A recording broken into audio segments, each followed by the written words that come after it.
I'm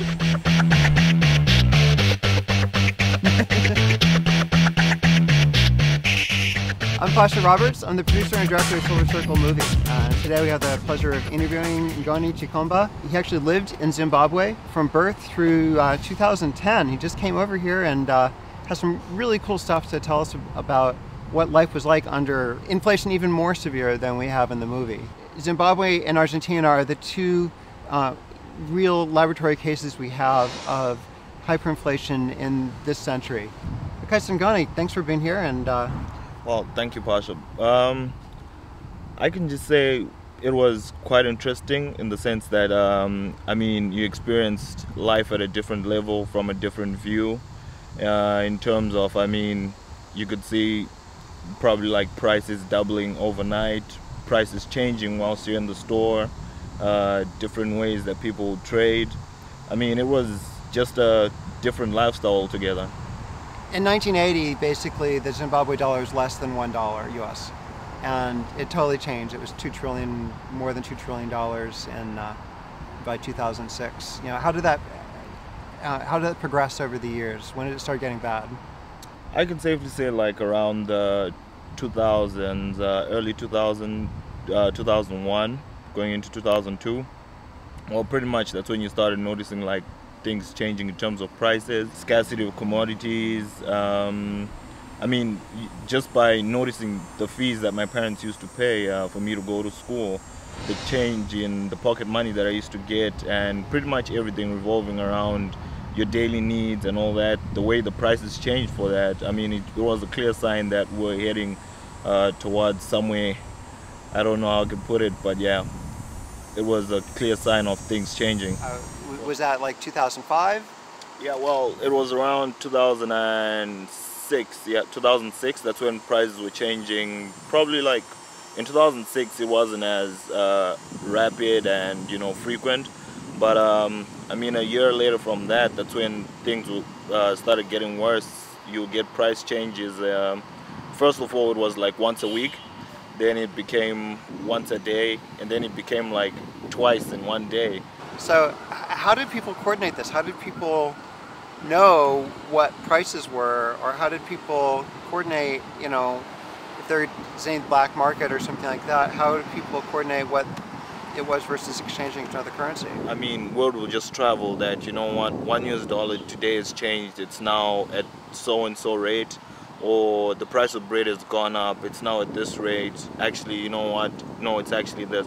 People didn't have an idea of where the prices were set from, who was setting the prices, but you would have all these prices changing day in, day out. So I was telling you earlier that I mean, you could get cases whereby prices would change twice whilst you're still in the store. You get into a store, you want to buy a loaf of bread, and whilst you're still in the line to pay for that loaf of bread, you get there, then they tell you that the price has changed.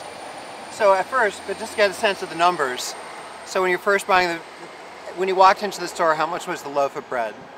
Okay, let's say, yeah, okay, you probably walk into a store, the price of bread will probably be like $2 billion.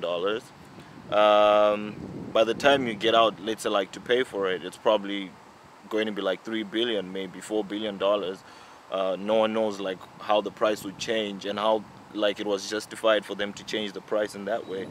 And that's one thing a lot of people don't realize. I mean, you're dealing with millions and billions and trillions of dollars here because things have ramped up so much. I mean, we have this is like a $100 trillion bill in Zimbabwe, and what would this buy you for $100 trillion?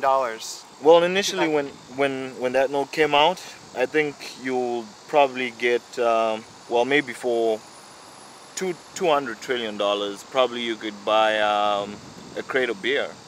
But then 3 weeks down the line from when that note was released, it sized down to probably like one bottle of beer. And so, I mean, it went on whereby now a bottle of beer went for $200 trillion, right? Yeah. Instead of whereby initially you could buy probably 24 beers with that. So, I mean, it's a 24th of what it was, but it's still $100 trillion for one beer. Yeah, it was still something like that. But Yeah. if you really look at it, I mean, it was more of figures. There was no monetary value to the note. It was all like a sign of, that I have something with me. But it really meant nothing. And then they revalued them, redenominated them a couple of times, just lopped off zeros, right? Yeah, well, the first time I think it was in 2007 or 2008. Um, they apparently slashed off, I think, 6 zeros off the notes, so as to, because it didn't make sense for people to be talking of trillions to go buy a loaf of bread, talking of quadrillions to go buy, fuel. So, I mean, just for the sake of it making sense, they slashed down a couple of zeros. There was no monetary value to them slashing it or any benefit to them slashing it, but slashing the zeros. But yeah, they ended up doing that, and we went back to initial $1, 20 cents, $5, $10. But with inflation again, that changed, and we ended up getting more thousands, more billions out of the new currency that was reprinted. Right, right. Yeah. And then, were the calculators big enough for all this? Well, unfortunately, just a few were. I remember I had a calculator that had 8 digits. So you can think of, like, if you want to buy something that's got 9 digits in it, you only ended up talking of, okay, 232. You wouldn't say 232 trillion. It would just be 232 plus 146 instead of 236 trillion plus 146 trillion. So eventually you just had bricks of money. Yeah, bricks of So bricks of these things, bricks of these $trillion bills like this. Yep. Did people count it or weigh it, or how did you deal with that much paper? So everyone had note counters, from the banks, your supermarkets, everyone had a note counter. And then it got so bad to the extent whereby even a note counter couldn't keep up to speed. So they started weighing the money. So if you go to the bank telling you that, okay, 100 grams of the $100 trillion notes will probably equate to so much money. So it was, instead of counting the money, we ended up weighing the money. So when you went out drinking, how did it go? What did you just stick the big bricks in your pocket, or what happened? I actually have a funny story of some time that I went out drinking with a couple of friends. We actually went out to a nightclub. So I had, not that I had so much money, but I had so many notes. Come on, you're a millionaire. Yeah, I was a millionaire, but I mean, being a millionaire didn't mean anything if buying a bottle of beer was going to be 2 billion. Right. So went out with my friends, was the 3 of us, and so I was like, okay, you know what, I'll have the round for now, like for the night out. And I found myself carrying a bag full of money. Like, so you all have briefcases full of money going out. Like. Yeah, it was full of the highest denomination that you had back then.